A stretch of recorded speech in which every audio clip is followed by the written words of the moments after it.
Tawagan niyo ng mga Salvador. Huwag na natin patagalin ang dramang to. Sabi ng matandang lalaking to. Sige. Nakatulalang tugon ni Kim. Hindi na to makausap ng ilang minuto lang ang nakalipas. Hindi ko inakalang ganito naging buhay ni Nicole ngayon. Akala ko'y nagtatago lang to at kapit ng isang matandang to. Ngayon ko lang nalaman na lulong na pala to sa pinagbabawal na gamot. Hello, Jacob? Hindi na ako magpapaligoy-ligoy pa. Alam mong tutumbukin ko. Kapit namin ngayon ng asawa mo. 100 million? Kapalit ng buhay ng asawa mo. Matikas sa sabi nito sa puntong ito. Alam kong hindi gagawa ng maganda ang matandang to. Kilala ko si Nicole. Hanggang pananakot lang ang kaya niyang gawin sa akin. Pero ang lalaking to, mukhang kaya niyang gawin ang mga pagbabanta niya. Mamayang umaga dalhin mo yan sa port. Hanapin mo Trinidad Yacht. Matatagpuan mo ang asawa mo dito. Wag ka magkakamali magsabi sa mga pulis. Kung hindi, goodbye Kim ka na. Hindi kita tinatakot, Jacob. Lahat ng sinabi ko'y gagawin ko. Kung gusto mo masampulan, sige. Lumapit ka sa mga pulis. Jacob POV. Shit! Pinaba na. Nais ko pa sanang pahabain ang aming pag-uusap dahil sa mga sandaling yon ay tinatrack na ng mga kasama kong pulis ang kinaroroonan ng mga to. Hindi pa namin nakuha pero nagbigay na siya ng address. Tinawag ng leader ng SWAT team ang lahat ng miyembro nila na lulusob sa address na binigay nito. May ilang civilian police kaming kasama na mag-iikot sa lugar bago namin tuluyang lubusin to. Hinanda na namin ang 100 million na hiningi nito. Nakahanda na din ang mga pulis at nakapwesto na ang mga to. Nagtungo na ako sa port dala ng perang hinihingi ng mga to, kagaya ng aming napag-usapan. Mag-isa lang ako naglalakad at naghahanap ng Trinidad na yate. Hindi ko alintana ang panganib na aking kakaharapin. Ang importante ay makuha ko na si Kim ng ligtas. Ito na ang 100 million. Gusto ko makita si Kim. Malakas kong sigaw na makita ko ang Trinidad Yacht. Nakatayo at lilingalinga ang mga tauhan ng matandang to. Nakatago ang kanilang mga baril. Mula sa earpiece na nakambit sa akin tenga, ay binibigyan ako ng instruction ng head ng SWAT team. Masyado ka naman nagmamadali. Miss na miss mo na ba? Anas niya sa akin. Hindi ako sumagot. Tahimik lang ako dahil to ang bilin sa akin ng mga taga-SWAT team. Hindi ko pwedeng bigyan ng dahilan ng grupo na ni Nicole para magduda sa akin pagpunta. Sige, kuhain niyo ang pera. Sigurado ka 100 million to? Tanong niya sa akin. Oo, hindi ako manloloko. Ilabas niyo muna si Kim at magiging sa inyong buong buo. Sagot ko sa kanila. Huwag mo akong dinidiktahan sa aking gagawin. Kuhain yung pera niya. Mayabang na sigaw nito. Lumapit sa akin ang kanyang tauhan. Kinakabahan man, ay inabot ko to ng buong tapang sa kanila. Tumayo ako tanindigan. Tumango ang lalaking kumuha ng pera sa kanyang amo. Maaaring hudyat yon na ayos ang perang binigay ko. Pinalabas niya si Kim na nakatali ang mga kamay at may takip na duct tape ang kanyang bibig. Nagmamaktol naman si Nicole nang ihagis ang matandang lalaki si Kim patungo sa aking lokasyon. Ano ka ba? Sabi ko akin si Kim. Bakit mo binigay? Nagmamaktol niya sabi ni Nicole. Magtigil ka nga, Nicole. Ito na ang pera. Tara na. Hindi natin kailangan na babaeng yan. Ano bang gusto mo pa sa kapakapatid mong yan? Inis na sabi ni Chu. May usapan tayo. Sa'yo ang pera, akin si Kim. Hindi pa ako nakakaganti sa lahat ng ginawa niya sa buhay ko. Halos mapitid ang litid nito sa sobrang galit sa kanyang sugar daddy. Kinapitan ko kaagad si Kim nang ihagis to papunta sa akin. Halos madapa-dapa to habang tumatakbo papunta sa akin. Ayos ka lang ba, love? Humalik ako kaagad sa ulo ni Kim. Iginilid ko to. Dumapa na kami kagaya ng instruction sa akin ng SWAT team. Nagbigay sila ng warning shot mula sa grupong yon nila Nicole. Ngunit imbes na sumuko, ay nanlaban ang mga to. Nagkapalitan ng putok, agad kaming kinuha ng taga-SWAT team at dinala sa isang safe na lugar. Para akong nasa pelikula ng mga sandaling to. Pakaramdam ko ay nag-slow motion ng paligid. Nakatulala ako habang nananakbo kami ni Jacob. Napapalingon ako sa aking likuran kung saan nakikipagpalitan ng putok ang grupo na kinabibilangan ni Nicole. Parang hindi na nag-sink in sa akin na naligtas ng aking asawa. Hindi ko gusto magtapos ang aming pagkikita ni Nicole sa ganitong paraan. Pero siya ang pumili ng kanyang kapalaran. Na-corner na sila ng grupo ng pinagsanib na person ng mga taga-NBI at SWAT team sa operasyon.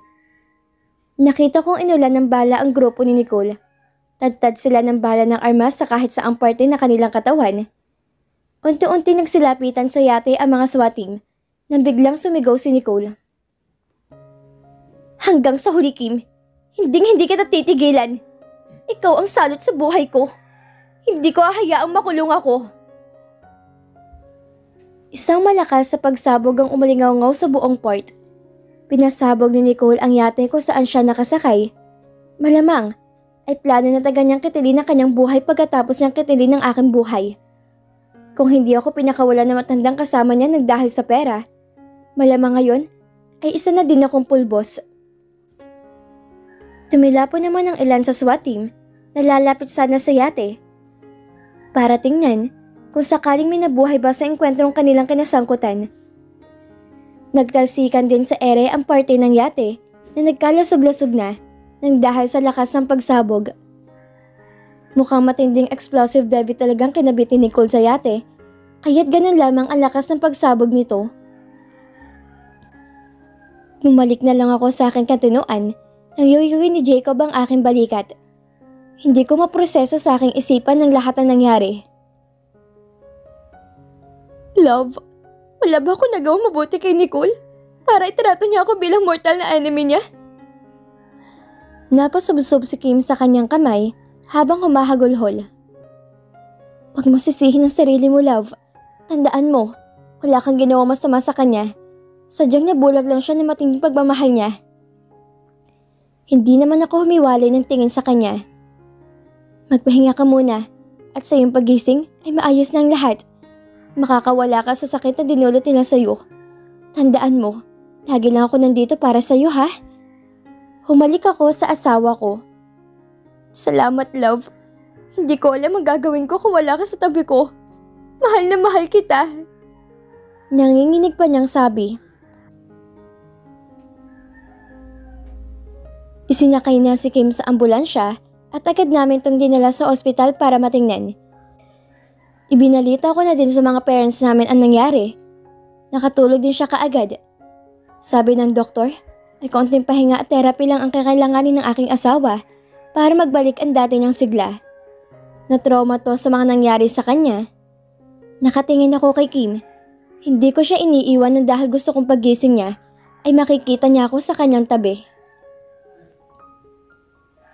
Kim POV. Love, mahina akong tawag kay Jacob habang nahihimbing to sa pagtulog sa aking tabi. Anong nangyari? Bakit ako nandito sa ospital? Nagtataka kong tanong kay Jacob. Nangihina pa ako, kaya hindi pa ako masyadong makakilos na maayos. Hindi ko masyadong maalala ang nangyari sa akin kahapon. Hindi ko sigurado kung totoo ba o panaginip lang ang naganap sa pagitan namin ni Nicole. Pupungas-pungas ng kanyang mata ng aking asawa. Love, pasensya na. Napasarap pala yung tulog ko. Kanina ka pa ba gising? Hindi mo naalalang nangyari kahapon? Tanong sa akin ni Jacob. Umiling ako sa kanya. Love, kahapon kasi, sinugod ng SWAT team at NBI ang grupo ni Nicole na dumukot sa'yo. Mabuti na lang at maagap ang mga to dahil nakipagpalitan ng putok ang mga tauhan ni Mr. Chu at Eduardo ay walang nagawa ang mga pulis kundi ang gumanti sila sa mga to. Sa kasamaang palad, hindi swerte sila Nicole dahil ayaw niyang sumuko. Tapos na, love, wala namang gugulo sa atin. Nang papalapit niya mga SWAT people, ay kinitil ni Nicole ang sarili niyang buhay. Pinasabog niya ang yate na sinasakyan niya. Mabuti na nga lang at pinakawalan ka ni Chu bago mangyari ang lahat. Napakapit ako sa aking ulo. Sumakit to na maalala ko ang lahat. Ganun ba? Ang mga bata, love. So hindi pala panaginip ang lahat ng pumasok sa isip ko? Sagot ko sa kanya. Ang mga bata, love, nasaan na sila? Kamusta sila? Miss na miss ko na sila. Nag-aalala kong sabi. Hindi ko pa sinasabi sa kanilang nangyari na kila mami sila. Ayoko kasing matrauma ang mga to kaya nilihim ko. Hindi ko lang alam, love, pero si Ava parang nakakaramdam siya sa nangyari. Nagtatanong daw to, sabi ni mami. Sagot niya sa akin. Uwi na tayo, love. Gusto ko makasama mga bata. Tugon ko sa kanya. Sige, kakausapin ko ng doktor para bigyan ka ng release paper. Alam ko miss na miss mo ng mga bata. Magbakasyon muna tayo sa island. Yung nabili natin last month. Pinagawan ko na yun ng bahay. Kompleto na din ang amenities niya, love. Meron ng kuryente, internet at tubig. May farm din doon ng mga fruits para malibang ka. Total wala namang pasok ang mga bata. Palambing na suhestyon ni Jacob. Sige, love. Magandang ideya yan. Saka natin sabihin sa mga batang nangyari. Hindi pa rin naman nila maintindihan sa ngayon. Sabi ko naman kay Jacob. Okay, love. Walang problema. Tawagan ko lang saglit si Dr. Rodrigo. Sagot naman niya. Makalipas ang 10 minuto, ay dumating na si Dr. Rodrigo. Nagsuggesto na magpahinga lang muna ako. Binanggit namin ang tungkol sa bakasyon na gusto namin gawin at pumayag naman to. Hindi ko makakalimutan ang lahat ng ginawa ni Nicole sa akin. Wala naman akong ibang ginawa para sa buhay niya, kundi ang maging maayos to. Pero ang ginanti niya sa akin ay mas matindi pa sa inaasahan kong kaya niyang gawin.